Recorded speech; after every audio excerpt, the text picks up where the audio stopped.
Amém. Amém, irmãos. Em nome de Jesus, vamos abrir as nossas Bíblias lá em Salmo 34. Salmo 34.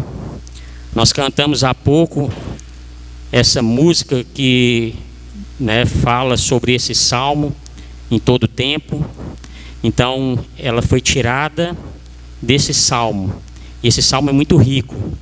Eu vou procurar resumir muito aqui, porque se nós formos falar tudo que tem para falar nesse salmo, ou como na Bíblia toda, nós passaríamos horas e horas e não daria para falar tudo que o Senhor quer que nós falamos. Mas nós vamos procurar pegar os pontos principais aqui e que os irmãos sejam edificados para a honra e glória do Senhor. Amém? Então vamos ler os Salmos 34. Eu vou ler na versão revista e atualizada, mas depois nos slides, esse mesmo que está no slide aí é na nova versão internacional. Então, para vocês também verem uma linguagem diferente, mas que está falando a mesma coisa na palavra do Senhor. Então eu vou ler agora na revista atualizada. Provai que o Senhor é bom. Salmo de Davi, quando se fingiu amalucado na presença de Abimeleque, e por este expulso ele se foi. Bendirei o Senhor em todo o tempo, o seu louvor estará sempre nos meus lábios. Gloriar-se-á no Senhor a minha alma. Os humildes o ouvirão e se alegrarão. Engrandecei o Senhor comigo, e todos a uma lhe exaltemos o nome. Busquei o Senhor e ele me acolheu, livrou-me de todos os meus temores. Contemplai-o e sereis iluminados, e o vosso rosto jamais sofrerá vexame. Clamou este aflito, e o Senhor o ouviu, e o livrou de todas as suas tribulações. O anjo do Senhor acampa-se ao redor dos que o temem e os livra. Provai e vede que o Senhor é bom. Bem-aventurado o homem que nele se refugia. Temei o Senhor, vós os seus santos, pois nada falta aos que o temem. Os leõezinhos sofrem necessidade e passam fome, porém aos que buscam o Senhor, bem nenhum lhes faltará. Vinde, filhos, e escutai-me, eu vos ensinarei o temor do Senhor. Quem é o homem que ama a vida e quer longevidade para ver o bem? Refreia a língua do mal e os lábios de falarem dolosamente. Aparta-te do mal e pratica o que é bom. Procura a paz e empenha-te por alcançá-la. Os olhos do Senhor repousam sobre os justos, e os seus ouvidos estão abertos ao seu clamor. O rosto do Senhor está contra os que praticam o mal, para lhes extirpar da terra a memória. Clamam os justos e o Senhor os escuta, e os livra de todas as suas tribulações. Perto está o Senhor dos que têm o coração quebrantado, e salva-os de espírito oprimido. Muitas são as aflições do justo, mas o Senhor de todas o livra. Preserva-lhe todos os ossos, nenhum sequer deles será quebrado. O infortúnio matará o ímpio, e os que odeiam o justo serão condenados. O Senhor resgata a alma dos seus servos, e dos que nele confiam nenhum será condenado. Amém. Vamos orar mais uma vez. Ó Deus, em nome de Jesus, que as palavras dos meus lábios, Senhor, seja para honra e glória do teu santo nome, Deus. E que tudo que for dito aqui seja para edificação da tua igreja, seja para a honra, para a glória e louvor do teu santo nome, Pai. Então, em nome de Jesus, que o Senhor nos encha com o teu Santo Espírito e que possamos aprender do Senhor para a honra e glória do teu santo nome. Muito obrigado por tudo, em nome de Jesus. Amém. Amém, irmãos. Então, você quer passar para mim o negocinho? Que aí eu passo daqui e fica mais fácil. Valeu, obrigado. Então, vamos para uma pequena introdução agora. Esse salmo foi escrito pelo rei Davi, e ele foi escrito em forma de acróstico. O que é um acróstico? Acróstico é um poema ou um texto que é escrito com as iniciais, começando de uma certa sequência. E aqui na Bíblia, eles foram escritos com a sequência do alfabeto hebraico, então com as letras do alfabeto hebraico. Então cada linha ou conjunto de linha começa com uma letra do alfabeto hebraico. Tem algumas razões para que isso tenha sido feito nesse salmo. Uma delas é para que fosse mais fácil de decorar, para a memória. Da mesma forma que é feito em outras formas de texto, que chama Ilíada e Odisseia, então ele também utilizou essa mesma forma, para que fosse decorado, porque antigamente eles decoravam toda a Bíblia, decoravam todo o salmo. Então pode ser uma das razões. Outra razão é para a habilidade, mostrar a flexibilidade, né, do autor e da linguagem. Explorar a quantidade de aspectos em que você pode louvar a Deus. Então essa também pode ter sido uma das razões. Mas a razão que nós achamos que é mais certa para que esse salmo, ou estes salmos que são acrósticos tenham sido escritos, é que a forma de escrever eles também faz parte da mensagem.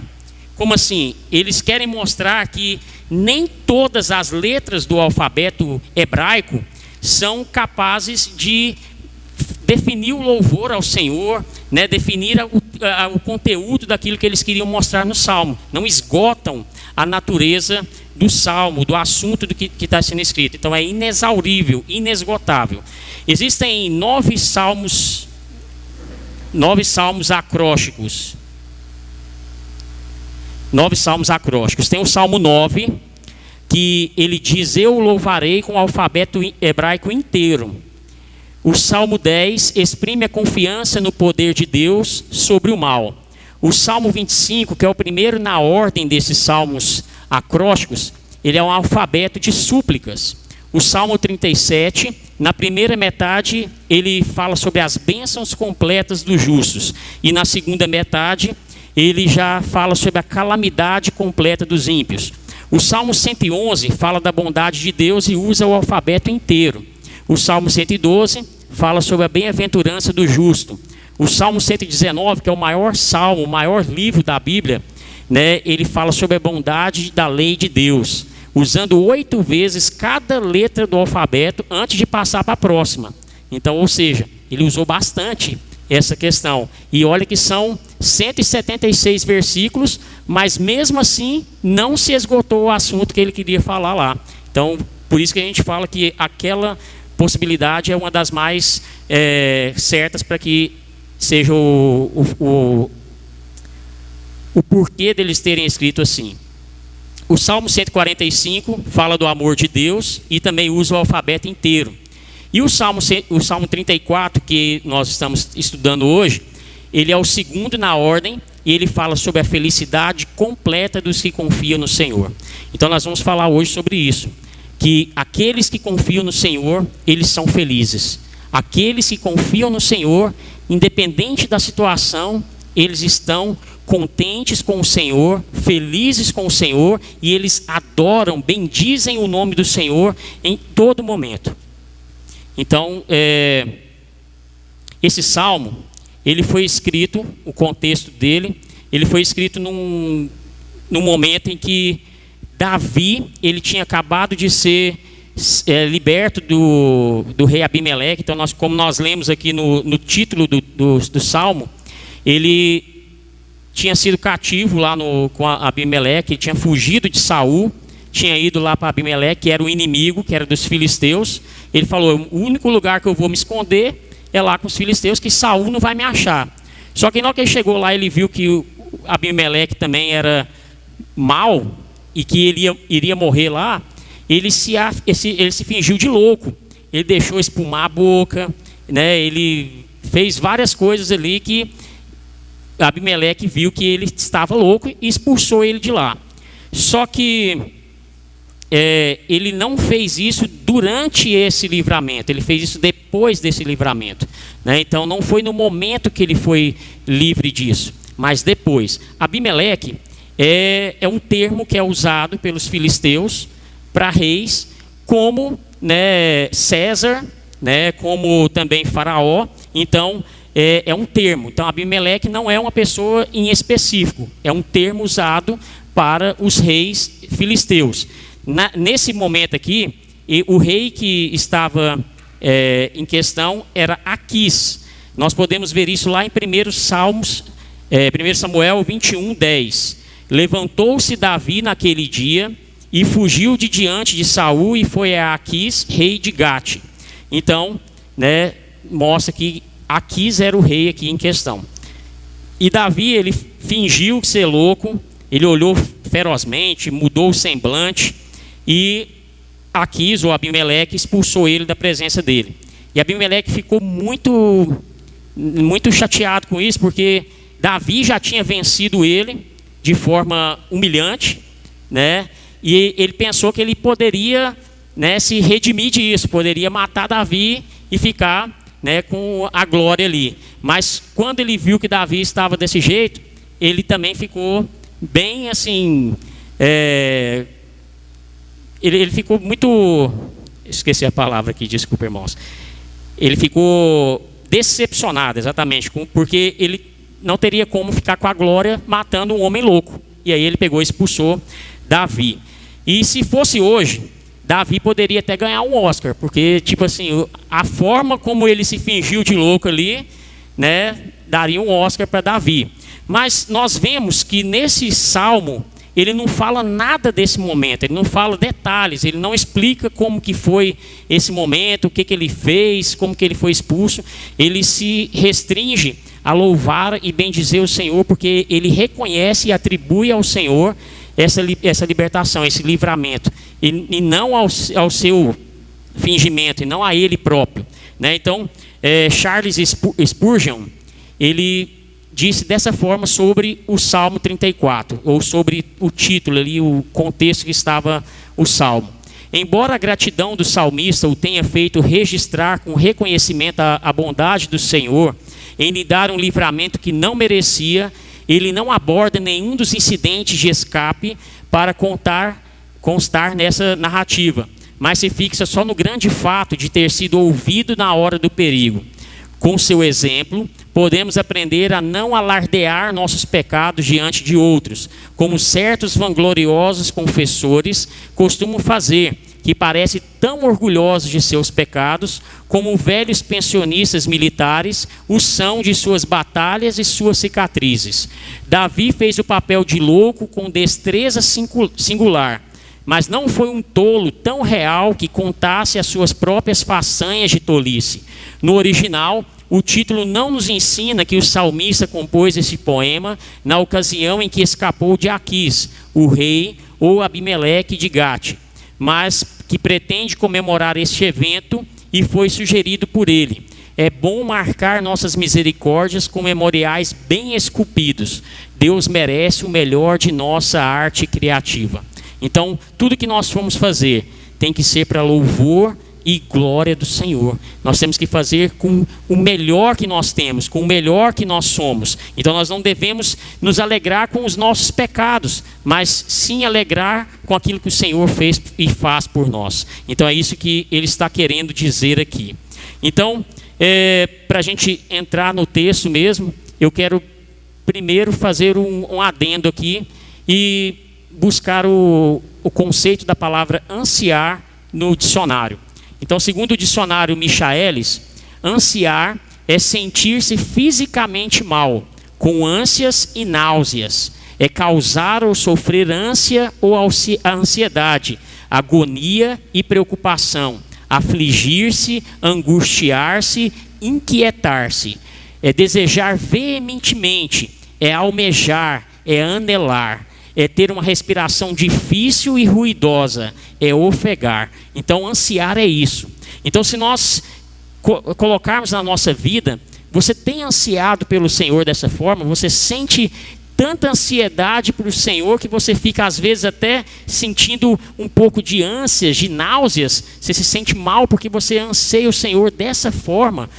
Então, às vezes, nós estamos fazendo da maneira errada. Porque se nós olharmos na nossa vida, pode ser um evento, um jogo ou alguma coisa que vai acontecer, às vezes acontece de você ansiar dessa forma. Você espera tão ansiosamente que você fica louco, você fica, né, assim, você não aguenta esperar o momento de chegar a isso na sua vida. Então você anseia de forma intensa, mas às vezes, ou quase todas as vezes, a gente não faz isso com Deus. E aí está errado, aí é pecado. Porque nós temos que ansiar pelo Senhor mais do que de qualquer outra coisa. O Senhor tem que ser o foco da nossa vida. Nós temos que ansiar pelo Senhor com todas as nossas forças. Nós não podemos ansiar por outras coisas mais do que a Deus. Nós temos que ansiar a Deus de uma maneira intensa, de uma maneira viva, de uma maneira que faz a gente realmente transpirar o Senhor na nossa vida, no dia a dia. Então nós precisamos entender isso e fazer isso em nossas vidas. Nós temos que ansiar, temos que ter intensidade, disposição em ansiar ao Senhor. Então nesse salmo, Davi mostra isso. Ele procura mostrar que nós precisamos ansiar o Senhor em todos os momentos. Louvar ao Senhor, glorificá-lo em todo o tempo, pois só Ele é digno de toda honra, toda glória e todo louvor e toda adoração. Então o nosso Salmo 34 aqui, ele é dividido em duas grandes partes. A primeira parte é um hino de louvor a Deus. E nos 3 primeiros versículos, Davi professa bendizer ao Senhor e convida o louvor de outros. Então Davi, ele faz isso. Ele busca o Senhor em todo o tempo todo. E continuamente, diariamente, incessantemente. Lá em 1 Tessalonicenses 5:28, diz assim: em tudo dai graças, porque essa é a vontade de Deus em Cristo Jesus para convosco. Nós vemos também que nesses 3 primeiros versículos, vamos ler eles de novo. Bendirei o Senhor em todo o tempo, o seu louvor estará sempre nos meus lábios. Gloriar-se-á no Senhor a minha alma, os humildes o ouvirão e se alegrarão. Engrandecei o Senhor comigo, e todos a uma lhe exaltemos o nome. Então é isso que ele está falando nesses 3 primeiros versículos. Então nós vemos que Davi estava determinado, ele estava resolvido a fazer isso, em bendizer ao Senhor. E ele também estava com o coração inflamado. Lá no Salmo 42:1, diz que como suspira a corça pelas correntes das águas, assim por ti, ó Deus, suspira a minha alma. Para a gente entender melhor o que significa esse suspirar da corça pelas águas, nós temos que ir lá para Joel 1:20, que fala assim: a ti, Senhor, clamo, porque o fogo consumiu os pastos do deserto, e a chama abrasou todas as árvores do campo. Também os animais do campo bramam suspirantes por ti, porque os rios se secaram e o fogo devorou os pastos do deserto. Então aqui nós vemos que não tinha mais água, os animais estavam morrendo de sede. Então a forma como que eles ansiavam a água é a forma que nós temos que ansiar o Senhor, né? Suspiradamente, ansiosamente, incessantemente, nós temos que ansiar o Senhor em tudo aquilo que nós formos fazer. E embora a vanglória seja o cúmulo do orgulho e da impiedade, gloriar-se no Senhor é correto. Lá em Jeremias 9:24 fala assim: mas quem se gloriar, glorie-se nisto, em compreender-me e conhecer-me, pois eu sou o Senhor, e ajo com lealdade, com justiça e com retidão sobre a terra, pois é dessas coisas que me agrado, declara o Senhor. Então, para finalizar essa primeira parte desses 3 versículos, nós vemos que o nome é a reputação. Então fala assim: todos a uma lhe exaltemos o nome. O nome é a sua reputação. Se você não tem nome limpo, você não pode comprar, porque você vai dizer que você não é um bom comprador. Então o nome é reputação. E aqui no Salmo, ele leva a congregação a testificar os grandes atos e feitos do Senhor na história e em nossas vidas. Então nós temos que, através da nossa vida, no dia a dia, mostrar o que o Senhor faz, mostrar o que o Senhor é. Nós temos que testificar o Senhor para as outras pessoas. Nós não podemos viver de uma maneira que os outros olhem para nós e falem que nós não somos crentes, nem percebam a diferença em nós. Nós temos que demonstrar o Senhor. Nós temos que mostrar que o Senhor é Deus, que o Senhor é Rei e que o Senhor está sobre a nossa vida. Então é isso que ele está mostrando aqui. E nos versículos 4 a 7, ele vai trazer a experiência que ele passou ali, o que ele passou naquele momento. Então Deus ouve e responde às orações do seu povo. Vamos ler os versículos que faz dessa parte. Busquei o Senhor e ele me acolheu, livrou-me de todos os meus temores. Contemplai-o e sereis iluminados, e o vosso rosto jamais sofrerá vexame. Clamou este aflito, e o Senhor o ouviu e o livrou de todas as suas tribulações. O anjo do Senhor acampa-se ao redor dos que o temem e os livra. Então aqui Davi está falando que Deus ouve as nossas orações e responde. Nada é impossível ao Senhor, nada. O Senhor pode fazer tudo, Ele é Deus. Lá em Lucas 11:9 diz assim: por isso lhes digo, peçam e lhes será dado, busquem e encontrarão, batam e a porta lhes será aberta. Tiago 4:3 fala uma coisa que a gente tem que olhar para esse versículo anterior, que fala que o que a gente pedir, Ele vai nos dar. Só que lá em Tiago fala que às vezes a gente não recebe, e o porquê que a gente não recebe. Ele fala assim: quando pedem, não recebem, pois pedem por motivos errados, para gastarem seus prazeres. Então, quando a gente pedir para nosso benefício próprio, Deus não vai responder, porque é para nós, é para nossa vanglória, é para nossa satisfação pessoal.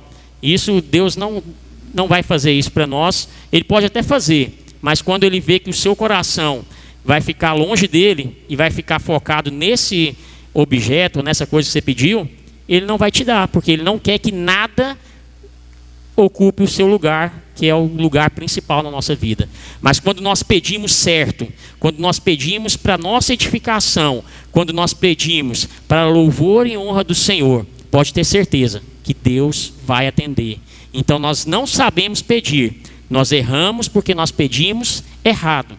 Então nós temos que pedir certo. Os crentes devem refletir o brilho de Deus. Lá em Êxodo 34:30 fala assim: olhando, pois, Arão e todos os filhos de Israel para Moisés, eis que a pele do seu rosto resplandecia, por isso temeram chegar-se a ele. 2 Coríntios 3:18 fala: todos nós, com o rosto descoberto, refletindo como em espelho a glória do Senhor, somos transformados de glória em glória, na mesma imagem, como pelo Espírito do Senhor. Então, como eu disse antes, a gente tem que refletir a glória do Senhor. Nós não podemos ser confundidos com o mundo. Nós temos que ser separados. Isso é ser santo. Santo significa separados. E nós temos que ser separados para brilhar, para mostrar ao mundo quem é Jesus, para ser luz do mundo. Então é isso que nós temos que fazer, refletir. Nós temos que ser como espelhos. Quando as pessoas olharem para nós, elas têm que ver o brilho do Senhor no nosso rosto. Aqui no primeiro texto que nós lemos, fala que Moisés, quando ele desceu lá do monte, as pessoas olhavam para ele e o rosto dele estava brilhando, literalmente, porque ele tinha conversado com o Senhor. Então, quando nós conversamos com o Senhor,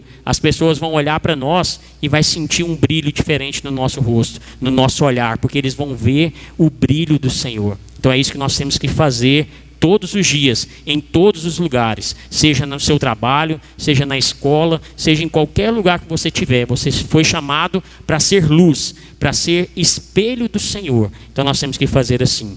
Davi não tinha forças para salvar a si mesmo. Então não confie na força dos seus braços. Você não vai se libertar de nada, porque você não tem força. Quem vai te livrar das coisas é o Senhor. Quem vai te livrar do momento ruim na sua vida é o Senhor. Quem vai te livrar de um momento tenso, difícil, é o Senhor, não é você. Você pode lutar o tanto que você quiser, mas quando você tentar lutar, Deus não vai poder fazer nada, porque você está lutando e bloqueando a ação do Senhor. A partir do momento que você falar assim: Senhor, eu confio em Ti, é o Senhor que vai fazer, Ele vai te livrar, Ele vai te tirar daquele ponto e vai te colocar num ponto seguro. Então confie no Senhor, Ele vai te livrar.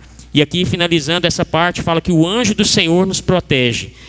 Então, os anjos do Senhor, eles estão conosco. Lá em Salmos 91:11 fala que o Senhor, dará ordem a nosso respeito aos anjos, para que nos guardem todos os dias.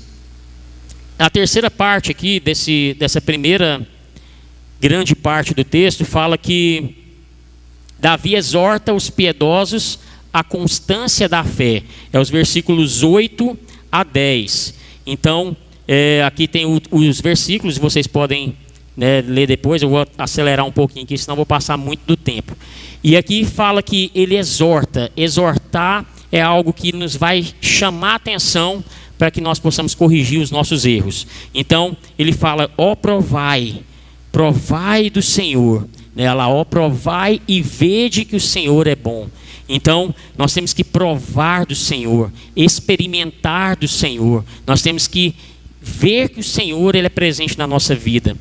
Então, em inglês, esse provar aqui é taste, que significa experimentar. Então, nós temos que experimentar o Senhor. Tem uma ilustração que diz que num certo vilarejo existiam algumas pessoas ali, e um homem foi para o meio de uma praça e ele começou a gritar bem alto lá e falar assim: eu quero que alguém venha aqui agora e me prove que Deus é real, que me prove que Deus exista. Eu quero que alguém venha aqui à frente e me prove por todas as letras que o Senhor existe. E aí ninguém ousava ir lá na frente, todo mundo com medo de passar vergonha no meio da multidão lá. E tinha um vendedor de laranjas que estava ali próximo, e ele ficava observando, e o homem passou várias horas ali desafiando e tentando ver se alguém provava a existência de Deus. E aí, em certo momento, esse vendedor de laranjas, ele pegou uma laranja, foi lá para o meio da praça, do lado do homem, e sem falar nada, nenhuma palavra, ele começou a descascar a laranja. E ele foi descascando, o homem foi olhando para ele e falando: o que você está fazendo, né? Eu estou aqui querendo que alguém prove que Deus exista e você está descascando a laranja. Aí ele descascou a laranja, começou a chupar a laranja, terminou de chupar a laranja sem falar nada. Quando ele terminou, ele perguntou para o homem: qual o gosto da laranja que eu chupei? Ele falou: você está louco? Você chupa a laranja e quer que eu saiba qual que é o gosto da laranja que você chupou? Ele falou: exatamente. Só sabe que Deus existe aquele que prova dele. Então nós temos que provar do Senhor. Se nós não provarmos do Senhor, experimentarmos o dia a dia do Senhor, nós não saberemos o que o Senhor pode fazer em nossas vidas. Nós não saberemos o quanto o Senhor pode fazer por nós. Nós experimentamos pouco do Senhor, nós achamos que só esse momento na semana inteira é suficiente para você provar do Senhor. Não, não é. Provar do Senhor é todos os dias você orar lá na sua casa, é você ler a Bíblia, é você buscar o Senhor, é você saber o que o Senhor tem para te dar. Se você não buscar saber isso, você nunca vai saber o que o Senhor é capaz de fazer na sua vida. Então prove do Senhor e você verá. O versículo está falando: provai e vede que o Senhor é bom. E bem-aventurado é aquele que nele se refugia. Então confiança vem com a intimidade. Você não confia numa pessoa que você não tem intimidade nela. Se uma pessoa que você conheceu hoje, você vai confiar nessa pessoa? Você vai confiar a sua vida, os seus bens, tudo aquilo que você tem, sua família, você vai confiar na mão dessa pessoa? Não vai, porque você não conhece essa pessoa, você não tem intimidade com ela. Você só pode confiar naquele que você conhece, naquele que você realmente sabe quem é. E se nós conhecermos o Senhor, nós teremos total confiança nele, em tudo que ele quer fazer na nossa vida e naquilo que nós formos fazer. Então, para confiar no Senhor, nós temos que ter intimidade do Senhor. Salmo 119, o versículo 102 e 103 fala: não me afasto das suas ordenanças, pois tu mesmo me ensinas. Como são doces para o meu paladar as suas palavras, mais do que o mel para a minha boca. Então nós vamos saber que a palavra do Senhor, a Bíblia é a palavra do Senhor. Ela é como um mel, ela é doce para a nossa boca, quando nós provarmos dela. Nós não vamos saber isso se nós não lermos a palavra do Senhor. Nós vamos saber o que o Senhor quer para nós se nós não lermos a palavra do Senhor. Aqui nós podemos conversar uns com os outros, ouvir a voz uns dos outros, com o Senhor, porque o Senhor é Espírito e Ele não está fisicamente no nosso meio, nós só vamos ouvir a palavra do Senhor através da Bíblia, que é a palavra do Senhor. Então, nós precisamos ter profundo sentimento de respeito e obediência ao Senhor. Muito respeito, porque o Senhor é Deus. Nós não podemos tratar o Senhor como nós tratamos qualquer uma das pessoas que nós conhecemos. O Senhor é Deus. Ele é o Criador de todas as coisas. Os fortes e implacáveis nem sempre obtêm aquilo que querem, mas o povo de Deus de nada sentirá falta. Domingo passado nós vimos o presbítero Danilo falando sobre o primeiro versículo do Salmo 23. O Senhor é o meu pastor e nada temerei. Ou seja, como ele explicou, de nada sentiremos falta. Então, quando nós estamos com o Senhor, de nada sentiremos falta. Ali no versículo 10 fala que os leãozinhos sofrem necessidade e passam fome. O leão é o rei da floresta. Ele é todo poderoso na floresta. E mesmo assim, os leõezinhos ainda passam fome e necessidade. Mas aqueles que confiam no Senhor, de nada sentirão falta. Então nós temos que confiar no Senhor. A segunda parte do livro de Salmos, ele traz um sermão. E dos versículos 11 ao 14 é uma exortação direta. Ou seja, ele está exortando o povo de Deus a aprender mais do Senhor. Então, no começo aqui ele chama nós de filhos. Então ele mostra aqui que nós precisamos aprender. Filhos aprendem com os pais. Então, ele nos mostra que a exortação é uma forma de expressar amor e carinho. O Salmo 32, versículo 8, diz: eu o instruirei e o ensinarei no caminho que você deve seguir. Eu o aconselharei e cuidarei de você. Ele continua falando: quem quer amar a vida e ver dias felizes? Todos nós queremos, não é verdade? Nós queremos amar a vida e ver dias felizes. Tem uma música secular que fala assim: vivemos esperando dias melhores, dias de paz, dias a mais, dias que não deixaremos para trás. Vivemos esperando o dia em que seremos melhores, melhores no amor, melhores na dor, melhores em tudo. Vivemos esperando o dia em que seremos para sempre. Isso diz a letra da música, uma música secular. Mas como que nós seremos felizes? Vocês acham que nós seremos realmente felizes na busca de um corpo perfeito, na busca de um alto salário, ter o carro do ano, fazer todas essas coisas nos deixarão de fato felizes? A felicidade, ela está em confiar no Senhor. Jeremias 17:7 fala assim: mas bendito é o homem cuja confiança está no Senhor, cuja confiança nele está. Bendito significa feliz, afortunado, abençoado. Então, abençoado será o homem que confia no Senhor e cuja confiança está no Senhor. E aí ele continua falando da língua: refreia a língua do mal. E a língua, essa língua é complicada, né? Porque é a língua que destrói muitas coisas. A língua, ela é envenenada. E a gente tem uma língua bem, envenenada mesmo para muitas coisas. E às vezes a gente deixa pessoas machucadas, às vezes a gente deixa pessoas destruídas por falar coisas que não devem ser ditas. Exemplo, se um pai ficar falando para o filho dele assim: nossa, mas você é preguiçoso. Nossa, mas você não é mentiroso, você não dá conta de fazer isso. Ele vai achar que realmente ele é daquela forma, porque o pai dele está falando que ele é assim. Então nós não podemos usar a nossa língua para o mal. Nós temos que refrear a nossa língua do mal e os nossos lábios de falarem dolosamente. Dolo é com intenção. Às vezes acontece de a gente falar alguma coisa que deixa uma pessoa chateada, machucada, sem querer. Foi no calor do momento ali. Mas às vezes nós falamos com propósito, com intenção. E é isso que está falando aqui. O dolo, a intenção de falar, a intenção de machucar, a intenção de ferir. E a língua, ela é afiada para isso, nós temos que tomar cuidado, porque a língua, ela é perigosa.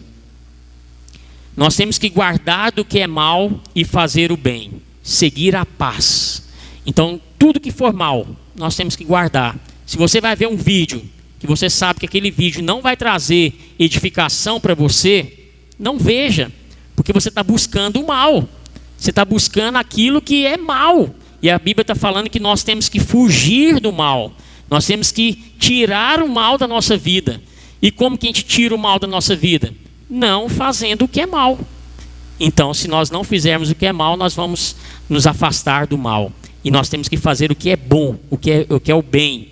Então, se a gente pode ajudar uma pessoa, se a gente pode trazer consolo para uma pessoa, conversar com ela, isso é bom, porque vai trazer alento àquela pessoa, vai fazer o bem para aquela pessoa. Então nós temos que fazer isso, seguir a paz. Aqui não cabe individualidade, egoísmo, egocentrismo. Para fazer o bem, nós temos que ter empatia pelo próximo. Então, se nós não tivermos empatia, nós não vamos fazer o bem, porque nós vamos querer fazer só para nós.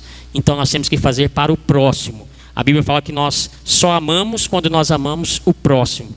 Como que nós vamos amar a Deus se nós não amamos aqueles que estão do nosso lado, aqueles que necessitam?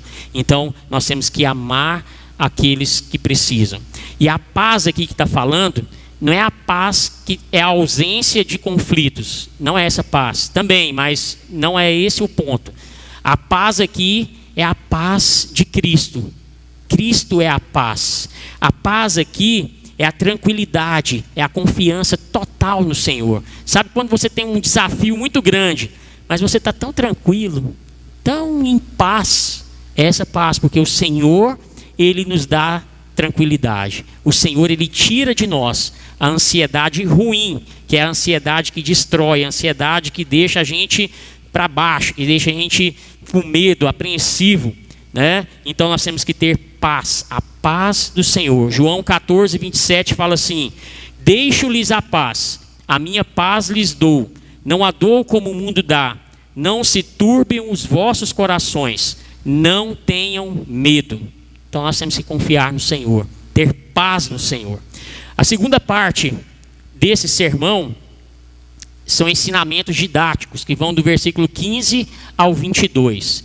Então, esses versículos, Davi nos exorta a perseverar na integridade, nos encoraja a orarmos e suplicarmos ao Senhor, certos de que estaremos seguros no Senhor e que Ele nos ouve e responde a nossa oração. Então lá, você vê que os olhos do Senhor estão sobre os justos e os seus ouvidos abertos ao seu clamor. Então clame ao Senhor. O Senhor está à sua disposição. O Senhor está ouvindo aquilo que você está falando. Nós temos que clamar, mas clamar de maneira correta, como nós falamos anteriormente.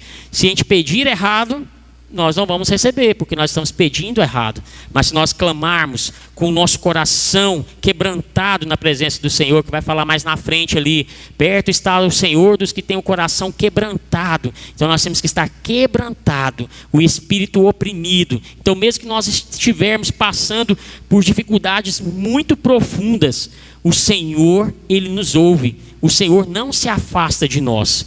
Então aqueles que fazem o mal, ali na sequência, o rosto do Senhor está contra os que praticam o mal, para lhes extirpar da terra a memória. Então se nós olharmos aqui na Bíblia, vai falar que aqueles que fazem o mal, o Senhor lhes tirará a posteridade, ou seja, eles não serão lembrados, o nome deles será apagado, destruído, extirpado, extinguido. Então não terá continuidade. Então nós temos que confiar no Senhor. Davi reafirma que o Senhor ouve o nosso clamor. Olha só, ele fala várias vezes nesses versículos: os olhos do Senhor estão sobre os justos, clamam os justos e o Senhor os escuta e os livra de todas as suas tribulações. Perto está o Senhor dos que têm o coração quebrantado e os salva dos salvos de espírito oprimido. Então aqui nós não seremos realmente humildes até que a genuína aflição do nosso coração nos mostre ser indignos diante de Deus. Então você nunca vai ser humilde se você não reconhecer que você não tem nada a oferecer ao Senhor, que você é indigno na presença do Senhor, que nada do que você faz vai fazer merecedor daquilo que o Senhor tem para você. Então, se você não reconhecer isso, você não pode ser considerado humilde, porque você estará falando que você fez, que você é, que você pode. Mas aqui está falando que nós temos que ter coração quebrantado, ser humilde de espírito, ou seja, reconhecer genuinamente, em verdade, que nós somos indignos daquilo que o Senhor faz por nós. Então, quando nós reconhecermos isso, o Senhor saberá que nós somos, pessoas que estão buscando o Senhor com o coração totalmente aberto a Ele. Então, nós temos que fazer isso. O salmista encerra o salmo com chave de ouro. Nos últimos versículos ali, ele vai falar de algumas coisas que são referências a Jesus Cristo. Ele começa ali no versículo 20, falando assim: preserva-lhes todos os ossos, e nenhum deles sequer será quebrado. O infortúnio matará o ímpio, e os que odeiam o justo serão condenados. O Senhor resgata a alma dos seus servos, e dos que nele confiam, nenhum será condenado. Então, ali ele está fazendo a referência ao que Cristo é e faz por nós. Lá no final da vida de Jesus como homem aqui nessa terra, tem uma passagem lá que fala que nenhum osso do Senhor foi quebrado. Nenhum osso. Tanto que no final, quando ele já estava na cruz ali, ele já tinha morrido. Naquela época, quando a pessoa estava na cruz, para ter certeza que a pessoa tinha morrido, eles iam lá e quebravam as pernas das pessoas. Ou quebravam, os pés, as pernas, para que tivesse certeza. Só que quando eles foram lá para fazer isso com Jesus, eles falaram: não vamos fazer isso com ele. E aí eles furaram Jesus do lado onde saiu água, e sangue. Então nós temos que entender que Jesus, ele veio para cumprir a palavra do Senhor, porque ele é Deus também. Então aqui nós estamos sendo comparados a Jesus no sentido de que nós somos salvos pelo Senhor. O Senhor nos escolheu. E tem um versículo lá em Romanos 6:5 que fala assim: se dessa forma fomos unidos a Ele na semelhança da sua morte, certamente o seremos também na semelhança da sua ressurreição. Então aqui esses versículos falam que, como Jesus, que nenhum dos ossos foram quebrados, então conosco também vai ser da mesma forma. Nós seremos preservados, nós seremos tirados dessas tribulações de maneira íntegra. O Senhor vai guardar todos aqueles que amam o Senhor. E aqueles que não amam, aqueles que são contra ou odeiam os justos, eles serão condenados. Aqui fala que eles serão jogados no lago do fogo eterno. Eles serão responsabilizados pelos atos. Eles serão realmente culpados por aquilo que eles fizeram. Então, nós vemos aqui no final que o Senhor resgata. É Cristo que nos resgata a nossa alma. E aqueles que confiam no Senhor, nenhum será culpado, nenhum será condenado, porque o sangue de Jesus na cruz já nos livrou disso, já lavou a nossa vida, a nossa alma, e já nos purificou. Então, para concluir agora, nós vamos ver que o que Deus faz por nós. O que Deus faz por nós aqui nesse texto? O Senhor nos acolhe, nos ouve, nos livra e guarda, nos preserva, permite que provemos dele, supre as nossas necessidades, se interessa por nós, está perto de nós, nos salva e nos redime. Olha quantas coisas o Senhor faz por nós. E agora, o que nós devemos então fazer diante de todas essas coisas que o Senhor faz por nós? Nós devemos cruzar os braços e esperar que o Senhor fique continuando fazendo as coisas para nós? Não, nós temos que bendizer o Senhor em todo o tempo, gloriar nossa alma somente no Senhor, ser humilde, se alegrar, engrandecer e exaltar juntos ao Senhor, provar do Senhor, se refugiar nele, temer ao Senhor, buscar ao Senhor, se achegar e ouvir ao Senhor, amar a vida e o que é bom, refrear a língua do mal e do dolo, apartar do mal, procurar a paz, ser justo, clamar ao Senhor, ter coração quebrantado, servir e confiar no Senhor. Você se sente completo em Deus? Você se sente completamente satisfeito em Deus?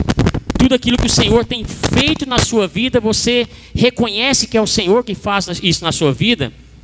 Mesmo que você não tenha tudo o que você queira, mesmo que todos os seus sonhos não tenham sido realizados, mesmo que você esteja passando por diversas aflições, lutas infindáveis, mesmo que tudo pareça estar caindo e dando errado na sua vida, você tem que ser completamente satisfeito em Deus, porque o Senhor conhece o seu coração, porque o Senhor guarda você. Nós já vimos isso no Salmo. O Senhor te preserva, o Senhor responde e ouve a sua oração.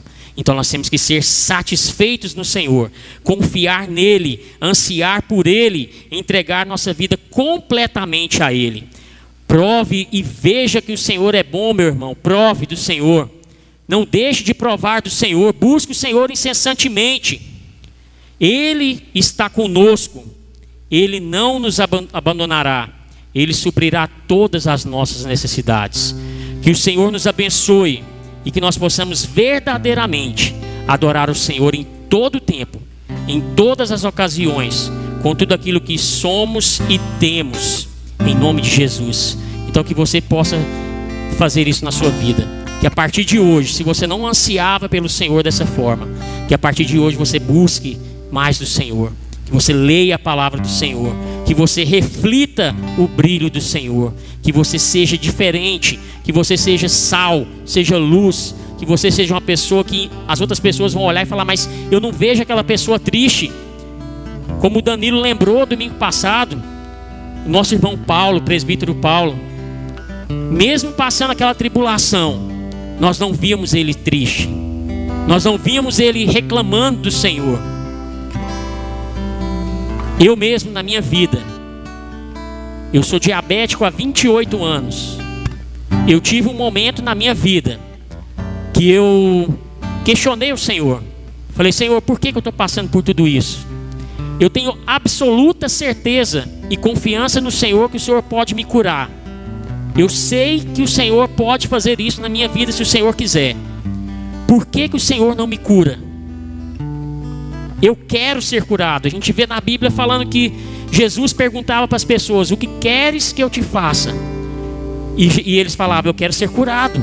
Então Jesus ia lá e curava eles. E eu falei: Senhor, eu quero ser curado. Eu sei que o Senhor é Deus para me curar. E eu passei um momento dessa forma. E eu já tinha lido esse versículo várias vezes na minha vida. Mas teve um dia que o Senhor respondeu a minha oração. E quando eu estava lendo a palavra do Senhor, eu entendi tudo. Quando Paulo estava vivendo a mesma coisa, que ele tinha um espinho na carne, e ele clamou ao Senhor também para que tirasse esse espinho da carne dele. Qual foi a resposta do Senhor? A minha graça te basta. Eu entendi que naquele momento eu não precisava preocupar com nada, porque o Senhor estava comigo. A graça dele bastava na minha vida. E a partir desse momento, eu nunca mais reclamei do Senhor por essa situação. Eu entendi que o Senhor, ele pode curar no momento dele. E se ele não quer curar agora, é porque ele tem o momento certo. Não é o meu momento. Não é a hora que eu quero, não é a hora que eu preciso. É a hora que o Senhor quer fazer na minha vida. Então, se o Senhor quiser me curar, ele vai curar. Mas eu não fico mais aflito por causa disso. Eu deposito nele a minha confiança. Então que você também possa fazer isso. Que você possa confiar no Senhor. Entender que a graça do Senhor ela é suficientemente boa para você. E que você não precisa de mais nada. Você não precisa de outras coisas para se satisfazer. O Senhor é a sua satisfação. Então em nome de Jesus, faça isso. Em nome de Jesus. Vamos orar, irmãos. Só de ouvir tua voz, de sentir teu amor, só de pronunciar o teu nome,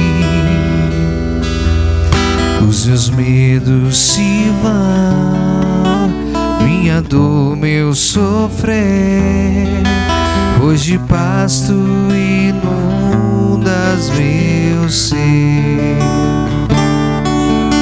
Só de ouvir tua voz, de sentir teu amor, só de pronunciar o teu nome,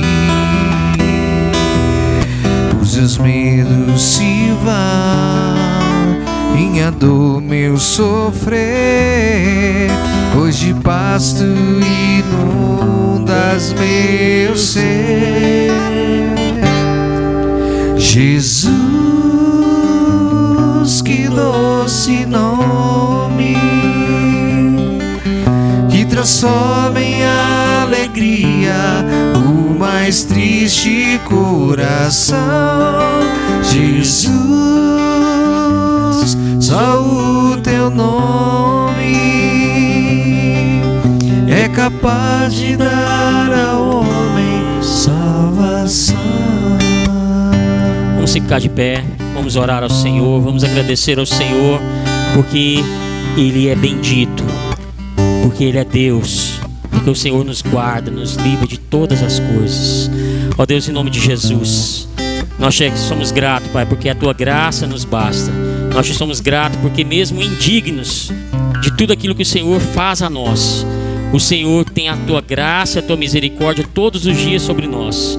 Ó Deus, que cada irmão que ouviu essa mensagem, cada pessoa que ouviu essa mensagem, possa de fato, Pai, de verdade, se entregar ao Senhor, bendizer o Teu santo nome todos os dias, ser sal, ser luz, brilhar onde quer que Ele esteja, que Ele possa refletir a Tua imagem, a Tua graça, a Tua misericórdia, a Tua glória, Pai.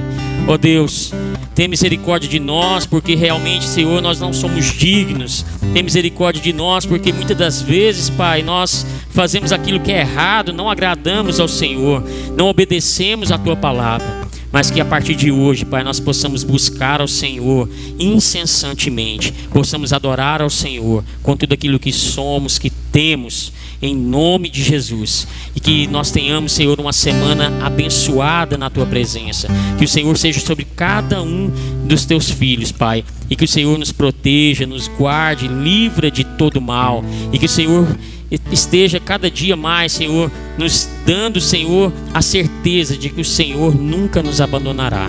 Em nome de Jesus, que possamos ser totalmente dependentes do Senhor, confiar absolutamente no Senhor, para que o Senhor se alegre conosco. Em nome de Jesus, é isso que nós te pedimos e te agradecemos. Amém.